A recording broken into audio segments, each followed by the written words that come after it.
আল্লাহ চারটা কসম করে বলছেন, চারটা কসম করে, ওয়াত্তিন ওয়াজ্জাইতুন ওয়াতুরি সিনিন ওয়া হাদাল বালাদিল আমিন। চারটি কসম করে রব্বুল আলামিন বলছে, বান্দা শোনো, আমি মানুষকে আহসান, সবচেয়ে সুন্দর করে বানিয়েছি। কি করে বানিয়েছি? আহসান। এই শব্দটা কোন? আবার কোন? সবাই বলেন। মানুষকে আল্লাহ কিভাবে বানিয়েছেন? আহসান। অর্থ কই না, এই শব্দটা কইবেন। মানুষকে আল্লাহ কিভাবে বানিয়েছেন? আহসান, আহসান। এবার আল্লাহ তাআলা বলেন যে আল্লাযী খালাকাল মাউতা ওয়াল হায়াতা লিয়াবলুয়াকুম আইয়ুকুম আহসানু আমালা। আমি তোমাদেরকে জীবন দিয়েছি, বানিয়েছি সবচেয়ে আহসান।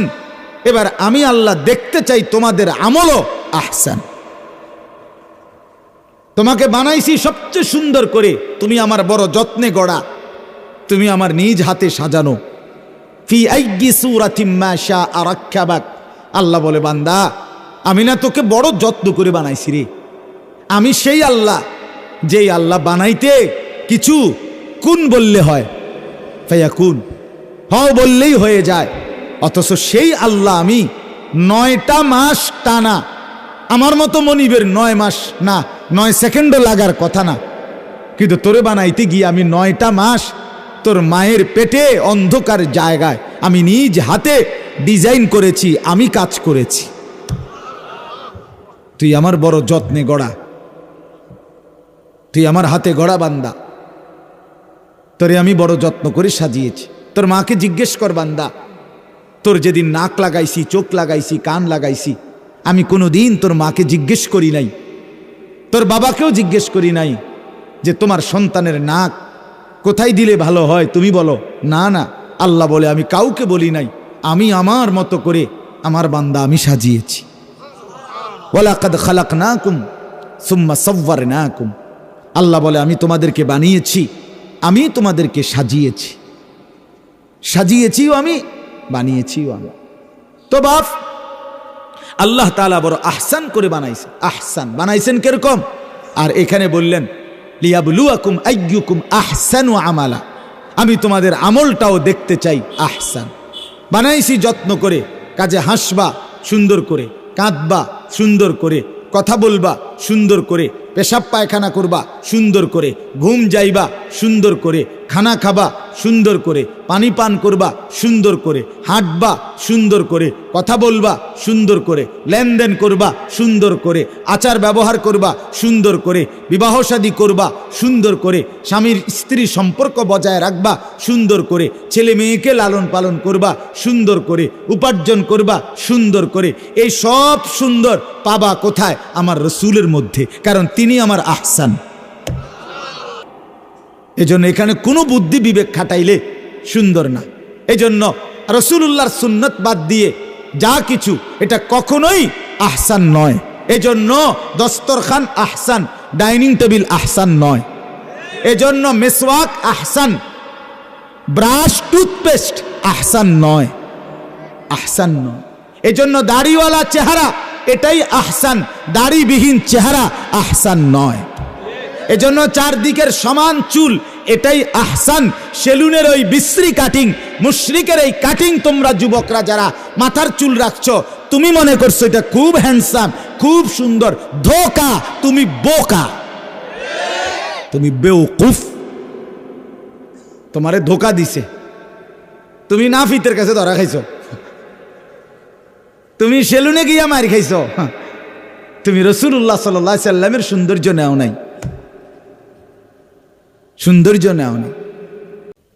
আমি একদিন ওয়াজে বলছিলাম যে লাল, নীল, হলুদ, কমলা, বেগুনি, বিভিন্ন কালারের বর্তমানে যে মহিলারা রঙ্গিলা বোরকা পরে, টাইট ফিটিং বোরকা, এগুলো কোনোভাবেই ইসলাম সম্মত, শরীয়ত সম্মত, কোরআন সুন্নাহ অনুমোদিত বোরকা না। এটি বোরকাও না, বোরকার জাতও না, এগুলো বোরকা না। এগুলো আরেকটা 3 পিস, বেডির শরীরে 3 পিস, 2টা, একটা ভিতরে এটা, আর এটার উপরে আরেকটা গাও দিছে। এটা মূলত দুটাই 3 পিস। বোরকা এত টাইট হয় না, বোরকা তো রঙ্গিলা হয় না, এটারে কোনো বোরকা বলে না। এটা আরেকটা কি থ্রি পিস। আমরা যেমন ভিতরে একটা গেঞ্জি গাও দিছি, উর্পে আরেকটা জামা গাও দিছি। আপনারা একটা ভিতরে গেঞ্জি গাও দিছেন, উর্পে একটা শার্ট গাও দিছেন। এ বুড়িও ভিতরে একটা জামা গাও দিছি, এটার উপরে আরেকটা জামা গাও দিছি। আর কি? তো বোরকা হইতে হবে ঢিলে ঢালা, বোরকা হইতে হবে কালো, বোরকা হইতে হবে উপরের পাট্টাটা একবারে হাঁটু পর্যন্ত নোয়ানো, বোরকা হইতে হবে এমন এতটা ঢিলে ঢালা যেন শরীরের গঠন বোঝা না যায়।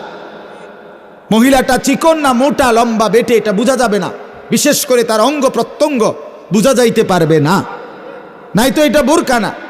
এখন আমি এটা বলার পরে একজন এরকম মাঝখান দিয়ে কইছে, হুজুর বেশি কইলে তো বেডিতে ইডিও ফিনত না। তখন আমি বললাম, চাচা এর মানে কি? এই কথার দ্বারা আপনি কি বলতে চাইছেন? এই কথার দ্বারা আপনি কি এটাই বুঝাইতে চাইছেন যে তাইলে আমরা এটা মেনে নেই? কথা বলেন না কেন? শরীয়ত বহির্ভূতটাও আমি মেনে নেই?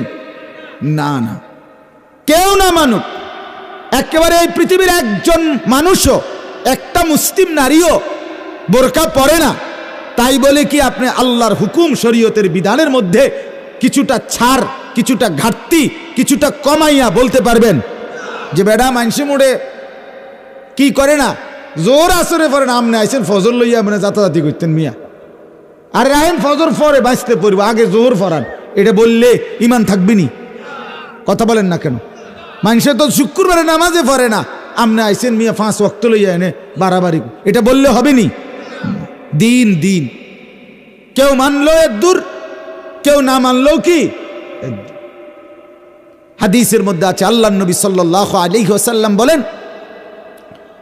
তোমরা যদি সবাই ইবাদত করতে করতে সকলেই যদি নবী আউলিয়া সিদ্দিকিনদের মতো হয়ে যাও, তারপরেও আল্লাহর মর্যাদায় কিছুই বাড়বে না।